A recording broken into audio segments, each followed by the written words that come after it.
Ghaziabad police ने बताया कि थाना क्रॉसिंग रिपब्लिक क्षेत्र की चित्रावन सोसाइटी के गार्ड के द्वारा लिखित तहरीर दी गई कि उसके साथ कुछ लोगों के द्वारा मारपीट की गई। साथ ही इस संबंध में सोशल मीडिया पर एक ट्वीट भी वायरल हो रहा है, जिसमें आरोप लगाया गया है कि चित्रावन सोसाइटी में एक फ्लैट को मदरसे के रूप में बनाने का प्रयास चल रहा है। इस संबंध में थाना पुलिस द्वारा मौके पर जाकर जांच की गई, जिसमें सीसीटीवी फुटेज और लोगों के बयान आदि के द्वारा ज्ञात हुआ कि सोसाइटी में रहने वाली एक महिला के द्वारा कुछ लोगों को अपने घर में कुरान का पाठ करने के लिए बुलाया गया था। अपनी बेटी के बीमार रहने के कारण महिला द्वारा यह पाठ कराया जा रहा था। इस दौरान सोसाइटी के लोगों के द्वारा उसके घर आकर इस संबंध में आपत्ति प्रकट की गई कि बिना परमिशन के घर में इस तरह की कार्रवाई किया जाना उचित नहीं है। जब ये लोग कुरान का पाठ कर जाने लगे तो गेट पर मौजूद कुछ लोगों के द्वारा उनको रोककर पूछताछ की गई तो इनके द्वारा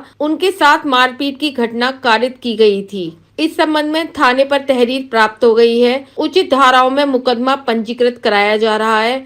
अग्रिम वैधानिक कार्यवाही की जा रही है। तो चित्रावन सोसाइटी थाना क्रॉसिंग रिपब्लिक क्षेत्र के गार्ड के द्वारा लिखित तहरीर थाना पे उपलब्ध कराई गई, जिसमें उसके द्वारा आरोप लगाया गया कि उसके साथ कुछ लोगों के द्वारा मारपीट की घटना कारित की गई। साथ ही इस संबंध में एक ट्वीट भी वायरल हो रहा है सोशल मीडिया पे, जिसमें आरोप लगाया जा रहा है कि चित्रावन सोसाइटी में एक फ्लैट को मदरसे के रूप में बनाने का प्रयास चल रहा है। इस संबंध में तत्काल व्यापक रूप से थाना पुलिस के द्वारा मौके पर जाकर जांच की गई, जिसमें सीसीटीवी फुटेज और लोगों के बयान आदि के द्वारा ज्ञात हुआ कि चित्रावन सोसाइटी में रहने वाली एक महिला के द्वारा कुछ लोगों को अपने घर में कुरान का पाठ करने के लिए बुलाया गया था, चूँकि उसकी बेटी बीमार रहती है, इसलिए उसके द्वारा इस तरह का पाठ कराया जा रहा था। इस दौरान सोसाइटी के लोगों के द्वारा उसके घर में आकर के इस संबंध में आपत्ति प्रकट की गई कि बिना परमिशन के इस तरह का कि घर में कार्रवाई की जाना उचित नहीं है। जब ये कुरान का पाठ करके लोग जाने लगे तो गेट पर मौजूद कुछ लोगों के द्वारा उनके साथ रोक करके पूछताछ की गई थी, जिसके बाद इनके द्वारा उनके साथ मारपीट की घटना कारित की गई थी। इस संबंध में थाने पे तहरीर प्राप्त हो गई है।